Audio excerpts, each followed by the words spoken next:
പേരാമ്പ്രയിൽ നാളെയും ബസ്സുകൾ തടയും. കുന്നംകുളം വടക്കാഞ്ചേരി സംസ്ഥാന പാതയിൽ ചൊവ്വന്നൂരിൽ വീടിന്റെ ഒരു ഭാഗം തകർന്ന് സംസ്ഥാന പാതയിലേക്ക് വീണു. രാത്രി 7:45 സംഭവം. ചൊവ്വന്നൂർ സ്വദേശി ചുങ്കത്ത് സാബുവിന്റെ വീടിന്റെ മുൻഭാഗമാണ് തകർന്ന് സംസ്ഥാന പാതയിലേക്ക് വീണത്. മേഖലയിൽ കഴിഞ്ഞ 2 ദിവസമായി ശക്തമായ മഴ തുടരുകയാണ്. മഴയിൽ ചുമരുകൾ നനഞ്ഞ് കുതിർന്നതാകാം അപകടത്തിന് കാരണമെന്നാണ് നിഗമനം. സംഭവ സമയത്ത് ഇതുവഴി വന്ന ഓട്ടോറിക്ഷയും ബൈക്കും അപകടത്തിൽ നിന്ന് അത്ഭുതകരമായാണ് രക്ഷപ്പെട്ടതെന്ന് ദൃക്സാക്ഷികൾ പറഞ്ഞു. ഈ ബിൽഡിങ് മഴയത്ത് പുതർന്നിട്ടാണ് ഇത് റോഡിലേക്ക് വീഴുന്നത്.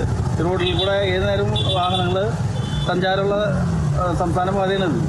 അത് കാരണം പ്രത്യേകിച്ച് ആരും ഇതിൻ്റെ അടി കൂടെ പോകാത്ത കാരണം എല്ലാവരും രക്ഷപ്പെട്ടു അങ്ങനെ പറയാൻ പറ്റുള്ളൂ. ഇനിയൊരു ഇടവേളയാണ്. ഇടവേളയ്ക്ക് ശേഷം കൂടുതൽ വാർത്തകളുമായി വൃന്ദ ഗോവിന്ദ്.